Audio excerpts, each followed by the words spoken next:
Ahí está. Bueno, adelante, Pedro. Muy bien, muy buenas tardes. Llegamos a la última clase y para mí ha sido un gusto, un placer, un privilegio compartir este tiempo y estas reflexiones sobre el liderazgo. No sé si les compartí, pero quiero mostrarles este libro, El perfil de tres monarcas. ¿Se los compartí ya en las clases anteriores? No, ¿verdad? Ese Bien. no. Bien, sería muy bueno si lo pueden conseguir, y como es difícil conseguirlo, yo se los puedo enviar por WhatsApp porque se pudo bajar este libro y está accesible. Así que yo se lo voy a enviar a Fernando, y Fernando se lo podés acercar. Es un libro corto, tiene 100 páginas y trata sobre el tema que hoy vamos a hablar, que tiene que ver con el poder y la autoridad. Es una obra de teatro, en realidad, de este autor, Gene Edwards, que es un excelente autor. Los capítulos son bien cortos, tienen 2, 3 páginas, 4 páginas como máximo, y este libro los va a hacer reír y los va a hacer llorar. Trata de 3 reyes, Saúl, David y uno que quiso ser rey y no alcanzó, Absalón. ¿Sí? Y en ese juego del deseo del poder y de la falta de autoridad, que ustedes después de escuchar esta charla que vamos a tener ahora, van a ver cómo se da de una manera muy, muy extraordinaria, muy, muy notable, este juego de poder y de autoridad en esta obra de teatro de El perfil de tres monarcas. Pero el problema está que lo asociamos muy rapidito a nuestra realidad, a nuestro manejo en la obra de Dios, en la iglesia, en las organizaciones evangélicas. Sucede en todo lugar, pero especialmente en nuestro medio se da esto porque tenemos una relación con Dios, pero a veces hacemos un manejo de lo que Dios me encarga y de lo que yo digo que Dios me encarga, ¿no? Para utilizar el poder o el mal uso de la autoridad.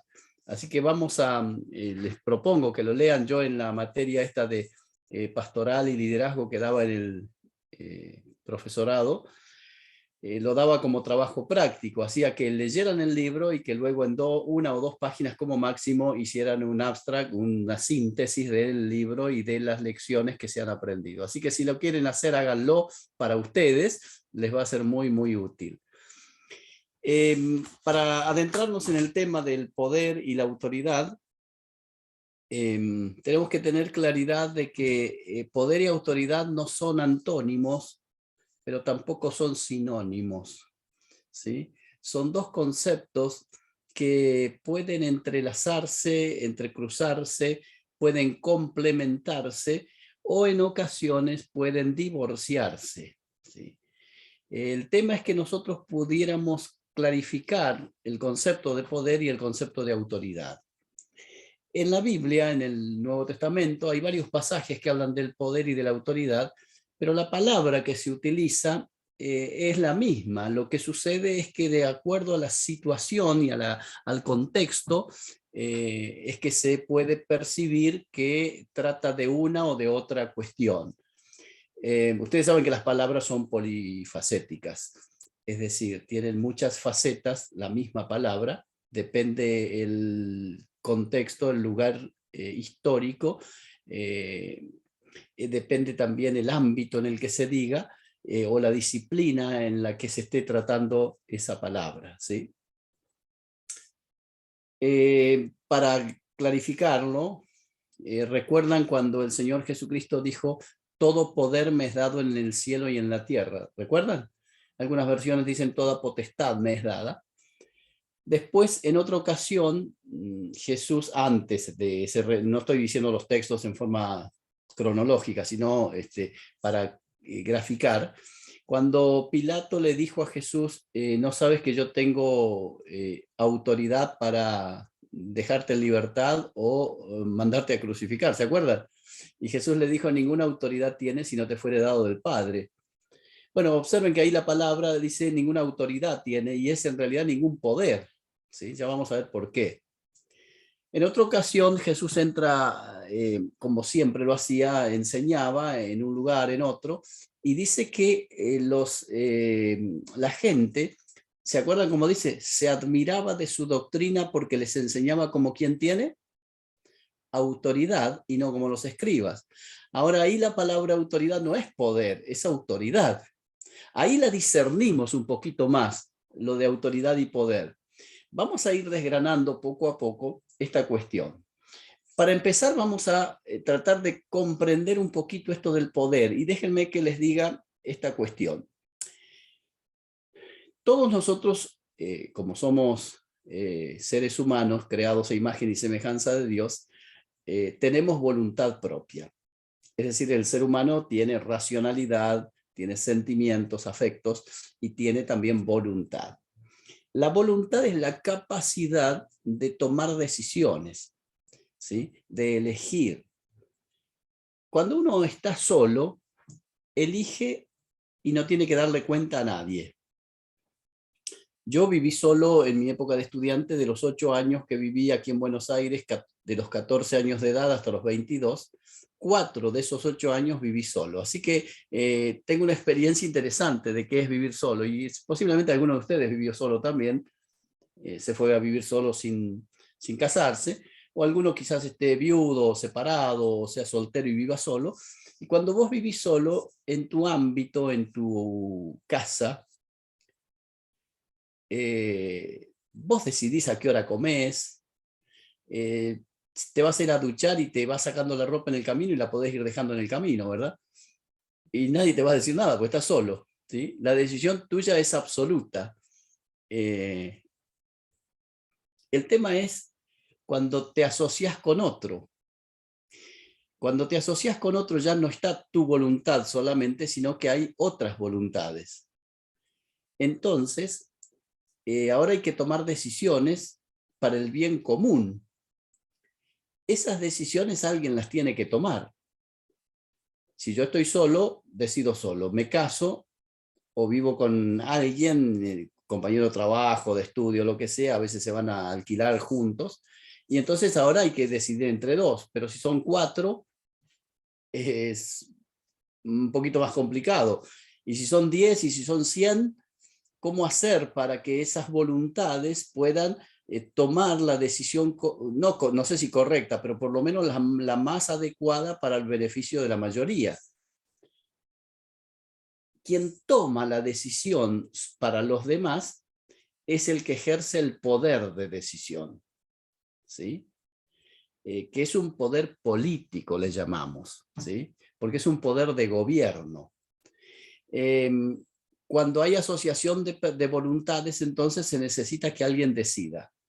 Aristóteles, que era un pensador extraordinario y lo hemos leído por obligación en el secundario, en algunos escritos de él, y en la universidad, quienes cursamos filosofía, tuvimos que repasar un poco a Aristóteles, y después en la literatura siempre aparece alguna de sus conceptos. Él fue uno de los iniciadores de la explicación de cómo se maneja esto del poder, y él habló de que cuando hay voluntades, hay formas de gobierno, y entonces definió 3 formas de gobierno. Primero, él habló acerca de el gobierno monárquico, en donde uno solo toma la decisión.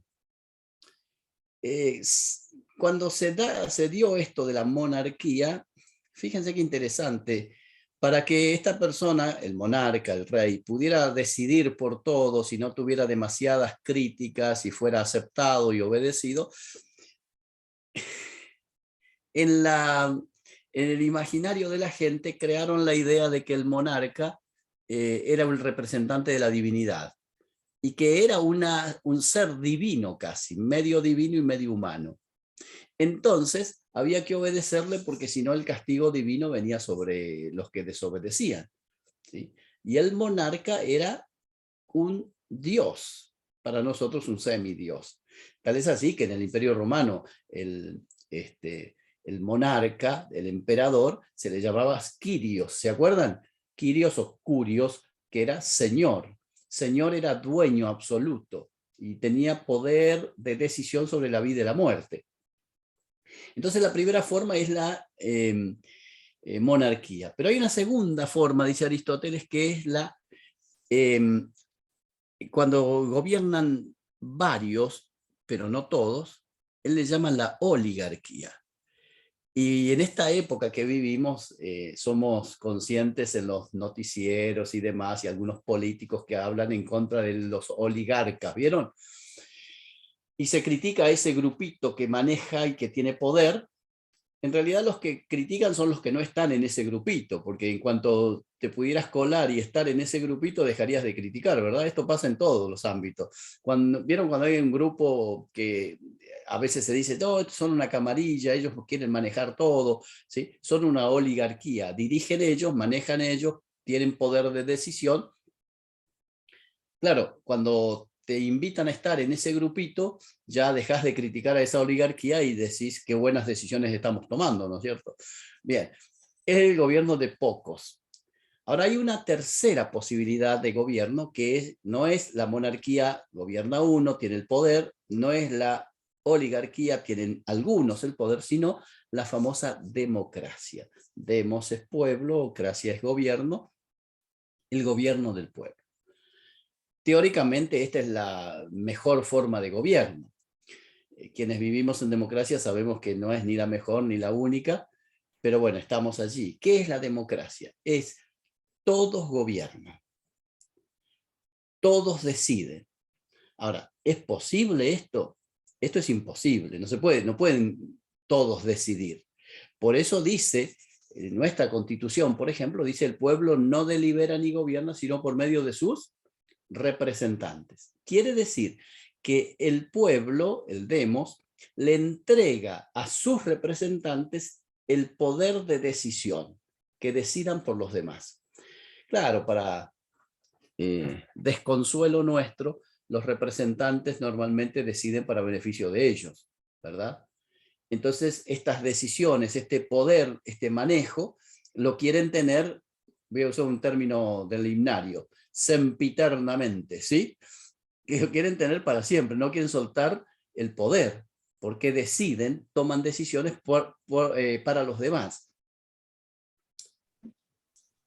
Ahora, siempre que hay un grupo humano, hay poder de decisión para mejorar, para impedir, para avanzar, para detenernos. Siempre alguien tiene que decidir. Esa decisión que se toma para y por los demás se llama poder. ¿Sí?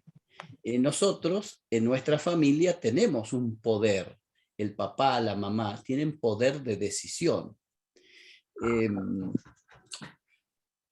Ahora vamos a ver las diferencias entre poder y autoridad, pero poné la pantalla siguiente, que vamos a elaborar allí. Yo elaboré una definición de poder para entender cómo en el liderazgo nosotros vamos a utilizar el poder, porque el poder no es malo. Esto es como la política no es mala, porque la política es el arte de lo posible, hacer que sea posible la convivencia y la mejora para todos. El problema son los políticos, ¿sí? Que en lugar de hacer mejoras para todos, hacen mejoras para ellos, ¿verdad? Esto ya lo sabemos, pero no vamos a entrar en ese juego ahora porque no tenemos mucho tiempo. Pero el poder, esta definición que traté de elaborar dice, se llama poder de mando a la acción de asumir la toma de decisiones por y para los demás. Es la acción de asumir toma de decisión. Fíjense, este instituto bíblico necesariamente fue imprescindible que haya una acción de asumir decisiones. Y quienes asumieron las decisiones de organizar un instituto bíblico, de establecer un programa de materias, de establecer un horario, de establecer un régimen de inscripción, estos fueron decisiones, por lo tanto se utilizó poder, ¿verdad? Las clases comienzan 20:30. Imagínense que a uno de ustedes se le ocurriera decir, no, yo voy a cambiar el horario, yo voy a hacer que las clases empiecen a las 10 de la mañana. Y dice, a las 10 de la mañana en la clase, ¿qué le diría Fernando, que es el director, el encargado del instituto? No va a ser a las 10, va a ser a las 8:30 de la noche como siempre. ¿por qué Fernando puede decir que va a seguir a las 8:30 y no ese tal fulano que vino y dijo que a las 10 de la mañana? Porque ese fulano de las 10 de la mañana no tiene poder de decisión, porque se le ha delegado a Fernando la decisión del horario. No sé si tomó la decisión del horario o por lo menos la tiene que mantener. Eso también es poder, ¿sí? Mantener la decisión. Se llama decisión política, ¿sí? Y quiero que ya desde el comienzo, antes de desgranar y hacer las diferencias entre poder y autoridad, asumamos que no es malo, no es insano las decisiones políticas. Son necesarias. En tu familia hay decisiones políticas que se toman. Lo que pasa es que política nosotros la asociamos con la política partidista, ¿no es cierto? La decisión política de mi familia, por ejemplo, vamos a hacer el devocional todos los días. Es una decisión que tomamos, mi esposa y yo. Vamos a almorzar todos juntos. Es una decisión política, ¿sí? Y para eso tenés que tener poder. Poder es la capacidad de decidir para los demás y por los demás. En la iglesia hay poder político también. Quienes organizan el andar de la iglesia, la estructura, la organización, la dinámica, el funcionamiento de los ministerios, alguien decide y esos que deciden tienen poder de decisión. Así que en principio decimos no está mal el poder, ¿verdad? Háganme una seña. ¿Está mal? No está mal. Es necesario. Ahora, vamos a ver un poquito ahora sobre autoridad. ¿Qué es autoridad? Autoridad no tiene que ver con poder de decisión. Pone la definición, porque autoridad es el prestigio, el reconocimiento, el respeto y el crédito que se reconoce a una persona por su legitimidad o por su calidad y competencia en alguna materia. Por ejemplo, un profesor que sabe su materia, los que hemos ido a la universidad, y bueno, en el secundario no hay opción, pero en la universidad, en los profesorados, vos vas y podés ausentarte de una clase y no pasa nada. Pero hay veces que vos decís, no, yo quiero ir porque quiero escuchar a este profesor, porque reconoces en ese profesor su conocimiento, su sabiduría, lo respetás, le das crédito, ¿sí? Ese reconocimiento que tenemos por la persona se llama autoridad, que no depende de lo que hace, de las decisiones que toma.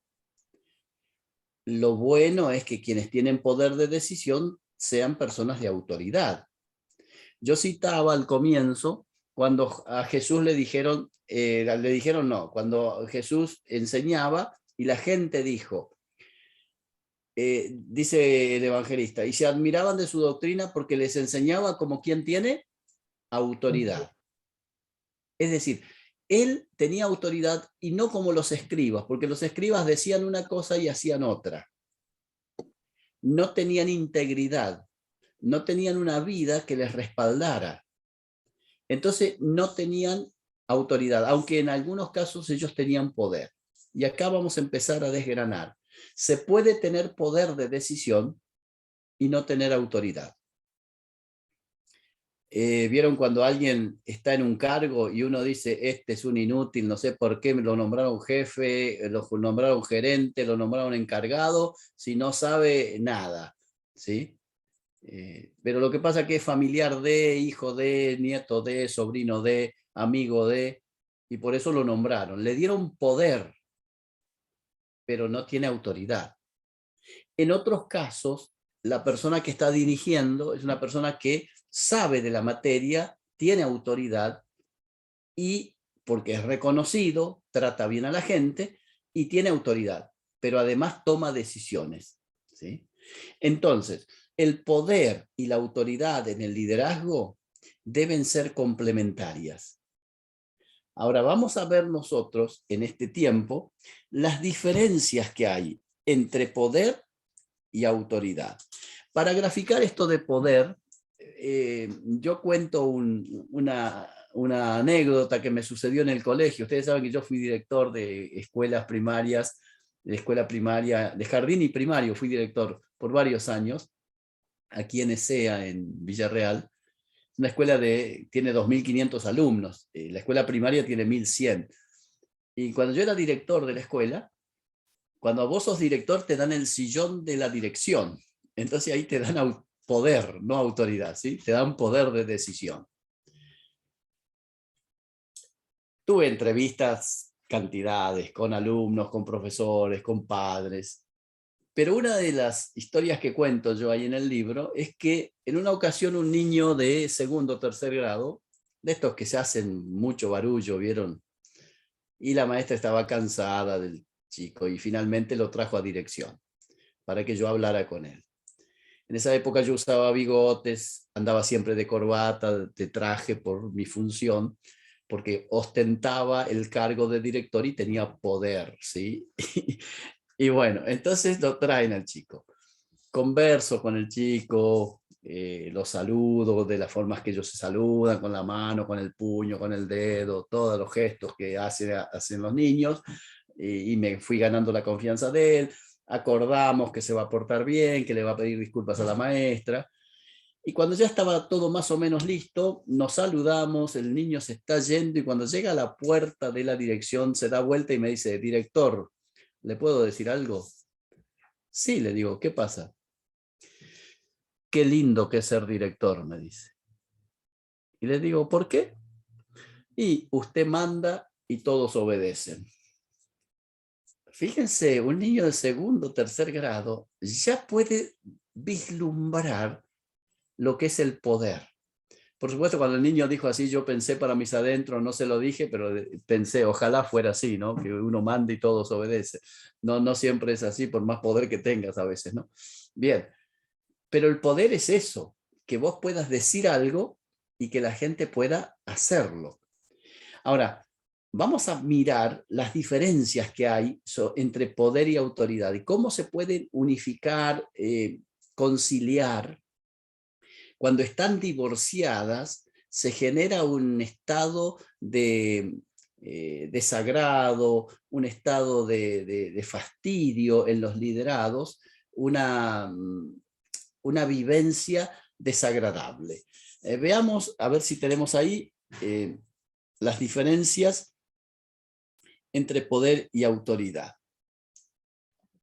Comenzamos. Fernando, para la próxima. Ahora la pongo, pero paso el aviso. No sé qué pasó con la cuenta de la iglesia de Zoom y en 3 minutos se nos va a cortar. O sea, se va a cortar cada 40 minutos, que es el tiempo gratuito. No sé qué pasó con la cuenta. Ahora estoy tratando de averiguar mientras vos estabas dando la clase.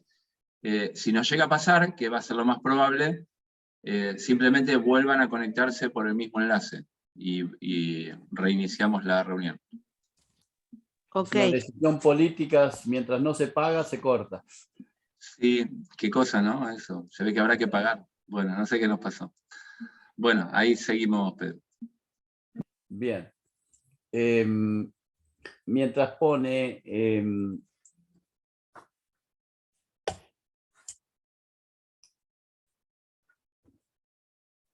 estaba por mencionarles algo antes de empezar con la primera diferencia entre poder y autoridad, es que hubo en la historia sagrada, en el relato, en el registro bíblico, varios personajes que ostentaron poder y que lo mal usaron, que lo mal interpretaron.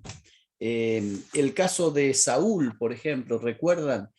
Fue un hombre que fue elegido por Dios para ser rey y que recibió el poder de decisión sobre todo Israel. Fue el primer rey. Y este hombre mal usó el poder, porque cuando vino David y lo liberó de los filisteos matando a Goliat, ¿recuerdan? Él que tenía todo el poder, porque era el rey, allí las muchachas y las mujeres, las chicas, yo no soy machista, bueno, algunos me acusan que sí, pero aquí hay un problemita, porque las mujeres hicieron una barra brava y empezaron a cantar. Saúl mató a sus 1000, David a sus 10.000, ¿sí? Y le hicieron la grieta. Y empezaron a repetir la canción y el enojo y el fastidio de Saúl subió a grado sumo y se enojó tanto y los celos y la envidia con el muchachito de Belén fue tal que puso todo el poder que tenía de militar al servicio de él, porque lo puso para matar, para perseguir y tratar de matar a David. Dios no se agradó de esto y lo desechó, ¿recuerdan? Cuando hay mal uso del poder, Dios no se agrada. Esto mismo le pasó después a Roboam. A la muerte de Salomón, Roboam asume el poder de rey y el pueblo le reclama y él dice, ¿se acuerdan? Consultó a los ancianos y después consultó a los jóvenes y decidió hacerle caso a los jóvenes y entonces le dijo al pueblo, mi padre cobraba impuestos, yo voy a cobrar el doble. Mi padre los trataba más o menos mal, yo los voy a tratar bien mal. Es decir, yo voy a hacer uso del poder absoluto. Ahí está la famosa frase del pueblo, guiados por Jeroboam, que dijeron, Israel a tus tiendas, nada tienes que ver con el hijo de Isaí. ¿Recuerdan? Y allí las 12 tribus se dividen. El mal uso del poder de Roboam lo llevó a perder el lugar que tenía. ¿Sí? Después está Absalón, que no llegó a ser rey, pero tenía unas ganas, tantas ganas tenía, que persiguió a su padre para matarlo, porque quería mandar. Absalón, perdón, era un muchacho, se ve que simpático, carismático, los porteños dirían de mucho verso, ¿sí? De un hablar muy, muy, muy bueno, que convencía y conquistaba a la gente. Pero el problema de Absalón es que él quería tener el poder. Y Dios no se agradó y no llegó a ser rey y finalmente murió. ¿Sí? En el Nuevo Testamento hay otro personaje del que vamos a hablar dentro de un rato, que es el famoso Diótrefes, ¿sí? Un personaje muy, muy particular que le gustaba mucho también el poder. Ahora vamos a ver, porque a todos nos gusta el poder, a todos nos gusta mandar, a todos nos gusta que no nos manden, ¿sí? Claro, No, escuché una voz ahí, pero bueno, no entendí, así que seguimos. Miren las diferencias que hay. Poder es lo que una persona hace y autoridad es lo que una persona es. Es muy importante tener en claro esto. El poder es lo que hacemos, no es lo que somos. El poder genera acciones, porque el poder toma decisiones. Cuando alguien está en el poder, puede exigir, puede demandar, puede establecer normas, puede abolir normas, ¿sí? Puede llevar adelante proyectos, puede tomar decisiones sobre el uso de las finanzas, puede cambiar horarios, una cantidad de cuestiones que tienen que ver con el hacer. Y no se puede hacer si no se puede o no se puede si se tiene poder. Por eso se puede, por el poder, ¿sí? El poder de decisión. Entonces, por ejemplo, yo vendo mi auto, decido vender en mi auto, tengo poder, pero tengo que tener el auto, ¿sí? Yo puedo comprar un auto, tengo que tener el dinero. Y si tengo el dinero, decido. El poder tiene que ver con acciones, con lo que hacemos. La autoridad tiene que ver con lo que una persona es, con la esencia, y vamos a ver qué tiene que ver con el carácter. Vamos a ir afinando la puntería de a poco. Las personas tienen la idea de que si tienen poder, son importantes. Y se dice muchas veces, no, ahora me ascendieron, me ascendieron. ¿Sí? Y se siente una satisfacción, un sentido de de jerarquización de la persona, como si fuera más importante. ¿Se acuerdan del Chavo del Ocho y de don Ramón y de dígame licenciado? Es decir, como que tengo más relevancia si ocupo un lugar de mayor jerarquía. Y esta es una trampa. Todos tenemos, como dice Charlie Swindoll, el síndrome del protagonismo. Y cuando uno tiene poder de decisión, la gente hasta lo mira diferente. ¿Se acuerdan de Martín Fierro? Hacete amigo del juez, no le des de qué quejarse. ¿Sí? Es decir, el poder es atractivo. El poder además le genera a la persona un estado de satisfacción, porque tiene dominio. Y cómo nos encanta dominar, manejar. Ahora, la autoridad tiene que ver conmigo, despojado de lo que yo hago. Yo tuve la oportunidad de viajar con mi familia por un año a España y vivimos en Barcelona durante un año. Nuestros hijos eran chicos, tenían 5, 6, 7 años, se llevan un año cada uno. Cuando yo fui allí tenía 33 años. Había sido pastor ya desde los 26, así que hacía 7 años que ejercía el pastorado. Estaba de misionero desde los 22, así que hacía 11, 12 años que era misionero. Era director del colegio. Teníamos una emisora de radio. Yo armaba los programas, fui, creo que les conté, productor de la emisora y locutor, y daba el noticiero y toda esa historieta, ¿sí? Habíamos hecho un instituto bíblico, una escuela bíblica misionera, EBIM se llamaba, ¿sí? Y varios de los hermanos que ahora son ancianos de algunas de las iglesias en Santiago estuvieron en nuestra escuela bíblica. Yo estudiaba y escribía apuntes sobre las cartas apostólicas. Así que estaba muy, muy ocupado. Cuando fuimos a vivir a Barcelona, dejé de ser director, dejé de ser misionero, dejé de ser pastor, dejé de tener la emisora, dejé de escribir porque fui de alumno al seminario. Iba a la iglesia y me sentaba y escuchaba, y les aseguro que tenía una sensación de vacío porque no hacía nada, según mi manera de ver y mi perspectiva de ese momento. Me lamento no poder estar ahora en esas condiciones de no hacer nada, saben qué lindo sería, ¿no? Pero la sensación de inutilidad y de vacío, y nadie me venía a consultar, nadie me venía a preguntar, nadie me venía a pedir permiso, nadie pedía mi autorización para nada. Ahí tuve que descubrir quién era yo, que yo no soy lo que hago, yo soy lo que soy. Y lo que hago lo puede hacer otro, porque cuando yo me fui de Hebrea Pozo ese año, la escuela siguió, la iglesia siguió, la emisora siguió. Nosotros tenemos la idea peregrina de que menos mal que estamos nosotros, si no las cosas no se harían. Una idea tonta. El tango dice, el poeta del tango dice, sus ojos se cerraron y el mundo sigue andando. Es decir, cuando vos dejes de hacer lo que estás haciendo, ¿sabés qué va a pasar? No va a pasar nada. El mundo va a seguir andando. Es probable que lo que vos estás haciendo venga otro y lo haga, y seguramente lo va a hacer mejor, porque lo va a ayornar.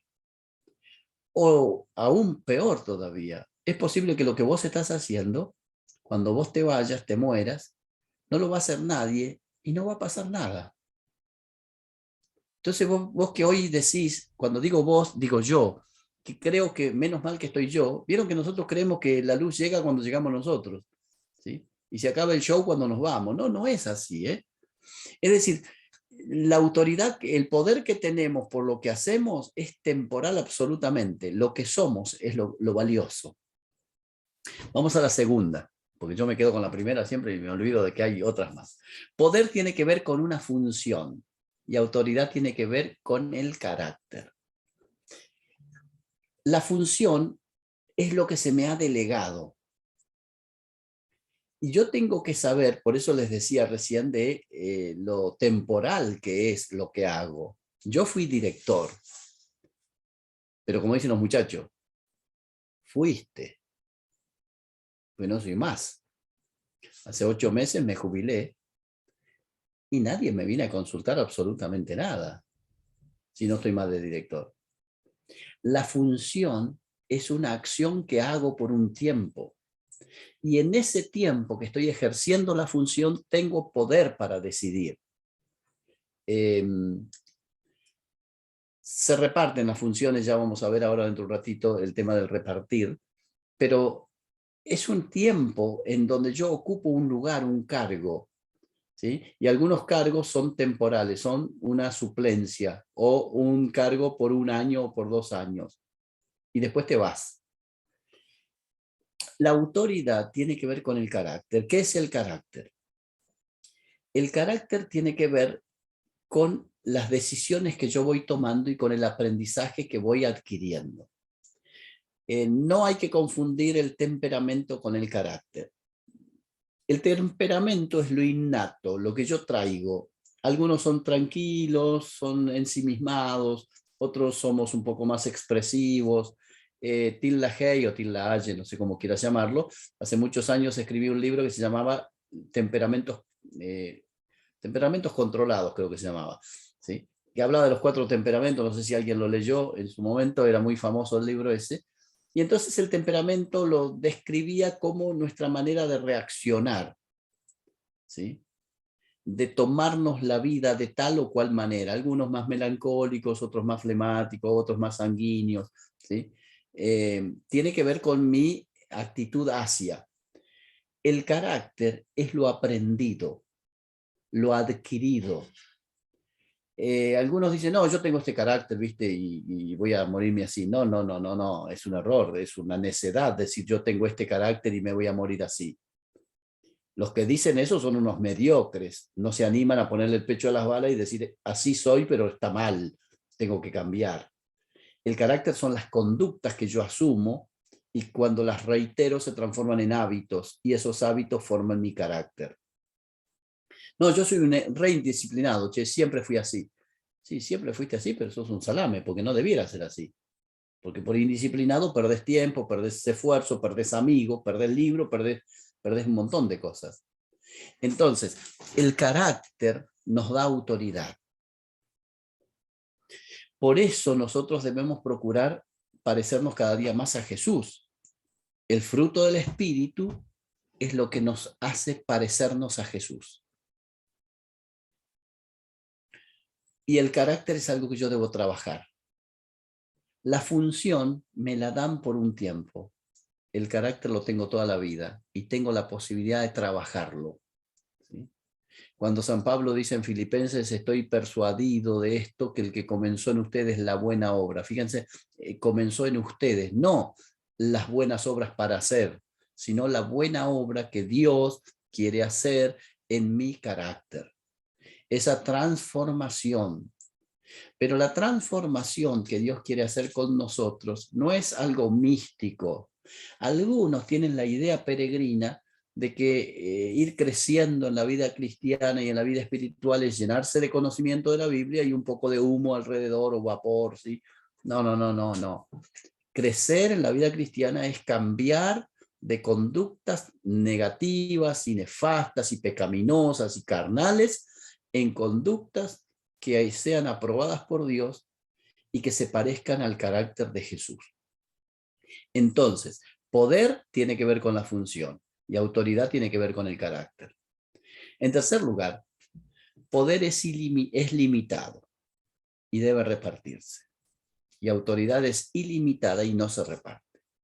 Déjenme darles un ejemplo. El poder se parece a una pizza. ¿Sí? ¿Vieron las pizzas redondas? Vos te vas a la pizzería, te pedís una pizza y estás solo, toda la pizza es para vos. Pero si vas con un amigo o con tu esposa y pedís una pizza, hay que partirla a la mitad. Nos toca la mitad cada uno. Y si en lugar de ser 2 somos 4, nos va a tocar 25% a cada uno. El poder es así. Por eso la gente no quiere estar con mucha gente para decidir. Seamos poquitos, porque si somos muchos, claro, mientras más sos, menos poder te toca, ¿verdad? La autoridad no se reparte, porque la autoridad tiene que ver con tu carácter, con lo que vos sos. Entonces yo no puedo repartirle parte de mi carácter a otro, ni otro me puede compartir su carácter a mí. Entonces es ilimitado mi posibilidad de crecer en un carácter mejor, de ser cada día más excelente, de dejar la mediocridad. Y eso no lo comparto con otro. Por lo tanto, es ilimitada la posibilidad que yo tengo. ¿Se acuerdan cuando San Pablo dice hasta que todos lleguemos a la unidad de la fe, a la medida de la estatura de la plenitud de Cristo? Así que imagínense todo lo que tenemos para andar. San Pablo dice, no es que ya haya alcanzado la perfección, sino que una cosa hago, olvidando lo que queda atrás, me extiendo a lo que está delante, porque quiero llegar a esa perfección. Quiero llegar a ese carácter de Cristo. Y eso da autoridad. Una persona tiene autoridad cuando se parece a su creador.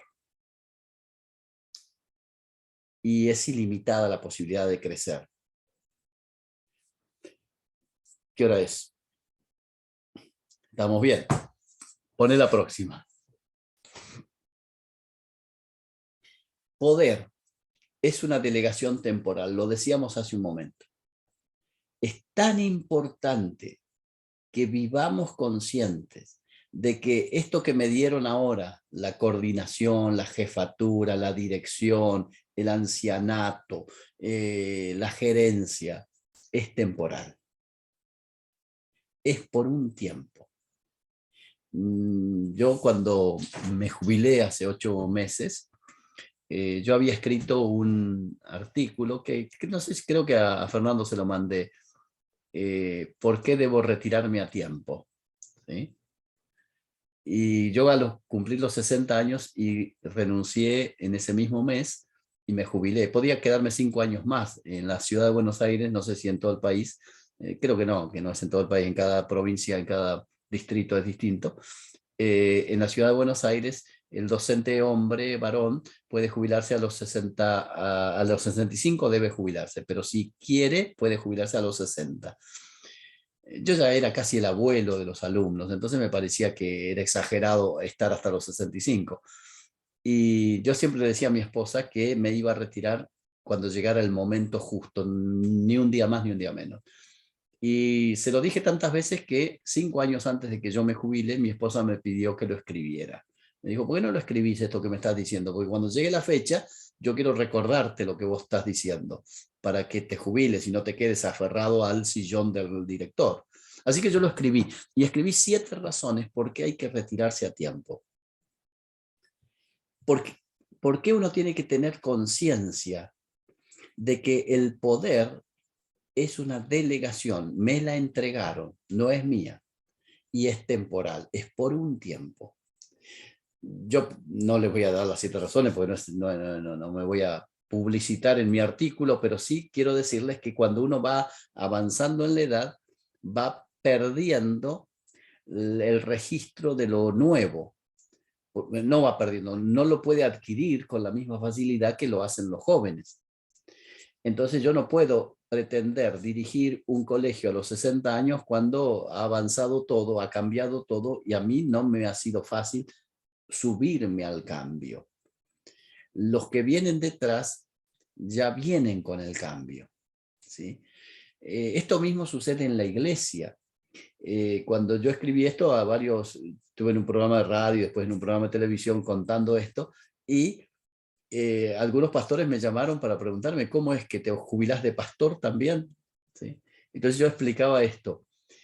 En la función pastoral hay tareas administrativas y organizativas. De esas también voy a retirarme. Y de hecho estamos en un proceso donde le estamos delegando a los jóvenes de 35 años más o menos a que se ocupen de toda la organización y administración eclesiástica. De ser pastor no te podés jubilar.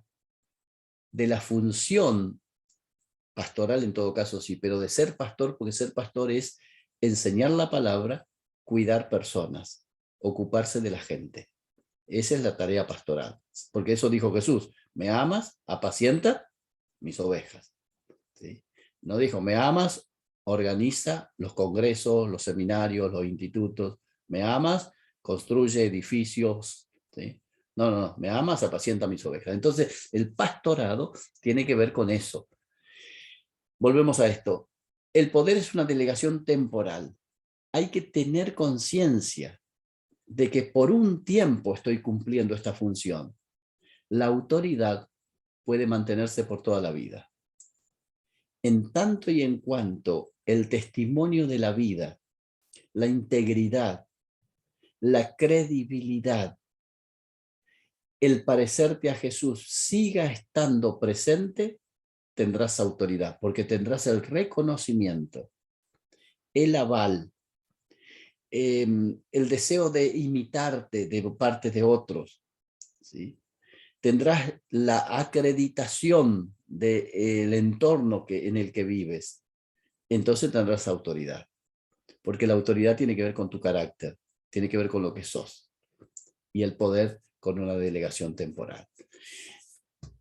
Poder puede infundir miedo. Esto hay que tomar mucha conciencia. Cuando uno tiene poder de decisión, la gente está preocupada para caerte simpático, para que no tomes decisiones que las perjudiquen. Y a veces, esto sucede en las empresas, en las organizaciones, cuidado, viene el jefe, ¿sí? Como si el jefe fuera el cuco, ¿sí? Esto ha pasado, yo que yo soy ya un poco mayorcito, hay algunos acá también que son mayorcitos, saben que nosotros nos criamos en una época en donde la mamá no salía a trabajar y el papá sí. Entonces cuando vos te portabas mal, en la casa te decían, ya vas a ver cuando llegue papá, ¿sí? Porque papá era el ogro, ¿sí? Freud, el psicólogo famoso, él decía, y bueno, de ahora quedó desprestigiado todo ese concepto, él decía que el hombre, el papá, era el nomos, no el mono, el nomos. Nomos es el que tiene la norma, la ley, ¿sí? Y la madre es la que apachucha al niño. Entonces, la madre es la tierna y el padre es el firme y el rudo. No, no es así, evidentemente. Pero cuando se tiene poder, esa idea de que el poder genera miedo, a veces se lo traslada al liderazgo cristiano. Ese papá que golpea la mesa y dice, acá el que manda soy yo, ¿sí? O el jefe ese que dice, no se olviden que yo soy el jefe. Si tiene que decir que él es el jefe, ya no es más jefe, ¿sí? El día que yo tengo que decirle a la gente, miren que yo soy el que mando, está ahí sonado, ya no mando más, ¿sí? La gente va a obedecer por miedo. Y no hay peor cosa en un grupo o en un equipo que la gente trabaje con miedo, con temor a que el jefe se enoje, ¿sí? Yo hace un tiempito atrás, no sé si lo mencioné, pero le contesté a alguien, yo soy en la iglesia pastor, no patrón. Yo no tengo que presionar a la gente, que manipular a la gente, que obligar a la gente. Yo tengo que enseñar la palabra, edificar la iglesia, y cada uno reporta a su Señor. Así que si infunde miedo el liderazgo que estamos ejerciendo, estamos en problemas. Miren la diferencia. Poder puede infundir miedo. Puede infundir, no significa que el poder infunda miedo, porque uno puede tomar decisiones y las toma correctamente y tiene respaldo en su vida y toma decisiones con cariño, como dijo San Pablo allí en Tesalonicenses, ¿se acuerdan? Que dice, yo los cuidé como la nodriza cuida a sus propios hijos, ¿se acuerdan? Con toda ternura, dice. Y en el mismo capítulo Pablo dice, y los exhorté como el padre exhorta a sus hijos. Es decir, los dos brazos de la pastoral, la ternura y la firmeza, deben ir unidas. En el liderazgo debe haber poder de decisión, pero debe haber autoridad. Y ese poder transmitido, esas decisiones transmitidas con la autoridad de una persona que se parece a Jesús, por lo tanto no va a maltratar a la gente, no va a decir las cosas de manera descomedida, ¿sí? No va a decir, por ejemplo, que sea la última vez que esto sucede, ¿sí? Ya se los dije, esas advertencias que a veces se hacen es el abuso del poder. La autoridad genera admiración y respeto. Yo voy a dar las indicaciones, pero lo voy a hacer de manera tal que la gente sienta respeto y no miedo, y admiración por la coherencia que tiene la decisión. Se toma esta decisión por estos motivos, no se toma la decisión porque yo decido y se acabó. ¿Sí? Lo decidí yo, ¿qué problema tenés? ¿Escucharon esa frasecita? ¿Sí? Esto ya lo decidí, ¿eh? Y a veces decidimos y decidimos incorrectamente, y debemos estar conscientes de que seamos los que tenemos el poder de decisión no significa que estemos decidiendo correctamente. Debemos ser capaces de revisar las decisiones. En mi experiencia de director o de rector y de pastor también, en muchas ocasiones he tenido que ir para atrás y llamar a la gente y decir, miren, ¿se acuerdan que yo les dije que esto íbamos a hacer así? Miren, la verdad es que cuando vino fulano, y lo menciono, cuando vino Antonio y me mostró que esto no era correcto o que este no era el mejor camino, creo que Antonio tiene razón y vamos a cambiar la decisión. Eso genera respeto. Eso genera, es sensata la persona que nos está dirigiendo. Y no, yo ya lo decidí, listo. Y es evidente que es mala la decisión y la sigue haciendo, de tosudo, de cabezudo, de no sé qué más, ¿sí? De duro de cerviz, ¿sí? Entonces, si queremos tener un buen manejo de poder, tenemos que ser personas de autoridad. Y poder es dado por los hombres. Aquí está el secreto. La autoridad viene de parte de Dios. Porque la autoridad es la presencia de Dios en nuestras vidas. Ninguna persona, por más cargo que me entregue, por más función que me delegue, nunca me podrá dar lo que me da la presencia de Dios en mi vida. A Eliseo se lo llamaba el varón de Dios. ¿Se acuerdan? Era el varón de Dios porque él mostraba a Dios en su vida. Y siempre pienso que la gente iba a ver al Dios de ese varón. ¿Qué ven en mi liderazgo los demás? ¿Ven que me parezco a Jesús? ¿Ven que soy una persona que no está pensando en lo lindo que es tener el poder, sino en cómo usarlo para bendecir, para beneficiar a todos, o por lo menos a la gran mayoría? ¿O ven en mí que soy una persona que utiliza el poder para beneficio propio, para beneficio de su familia, para beneficio de sus amigos, para beneficio de los más relevantes, los que tienen apellido, los que tienen posesiones, los que tienen cierto prestigio, ¿sí? En el colegio, en ocasiones venían personas, tuvimos hijos de periodistas que salían en televisión, de algunos actores, actrices, ¿sí? Y no faltó ocasión en que alguno de ellos vino y me dijo, recuerde que yo soy el papá de fulanito. Sí, no pasa nada, usted es el papá y son todos papás, ¿sí? Es decir, no voy a ceder a privilegiarlo porque tenga un apellido, un reconocimiento extra. El que lidera tiene que utilizar el poder de la manera más equitativa posible y más justa posible.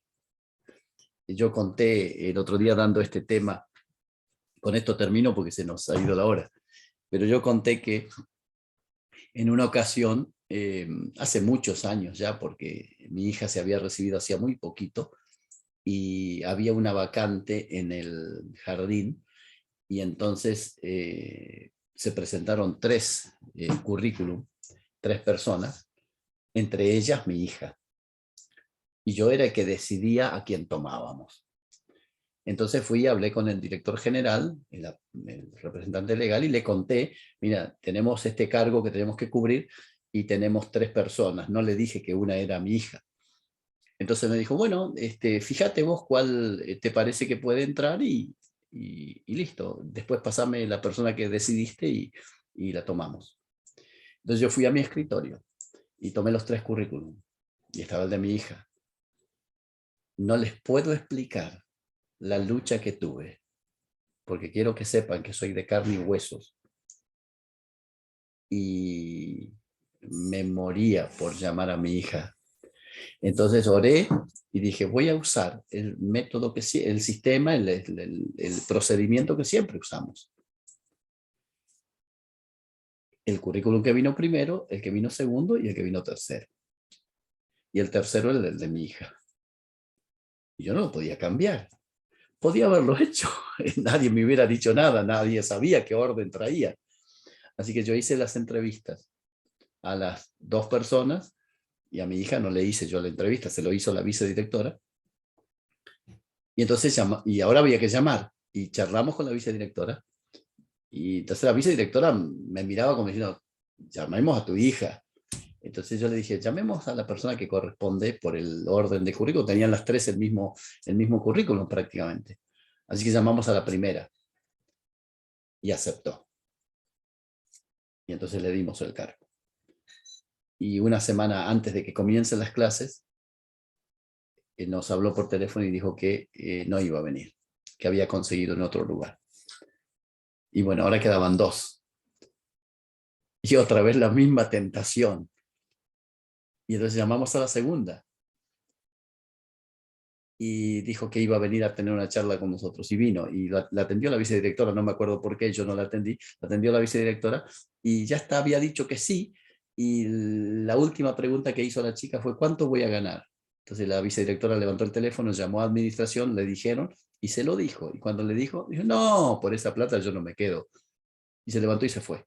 Entonces me llama la vicedirectora y me dijo, bueno, ahora sí llama a tu hija, me dice. Ay, no saben cómo respiré yo.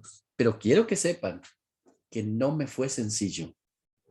El poder es muy tentador a usarlo en beneficio propio. Y yo tuve una lucha tremenda y por poquito no cedí. Y por supuesto, después de mucho tiempo, recién le conté a mi hija cómo había sido. ¿Sí? Todavía trabaja en el colegio. Saben, tenemos que aprender a usar el poder para bendecir y para honrar a Dios. Nos tomamos los minutos.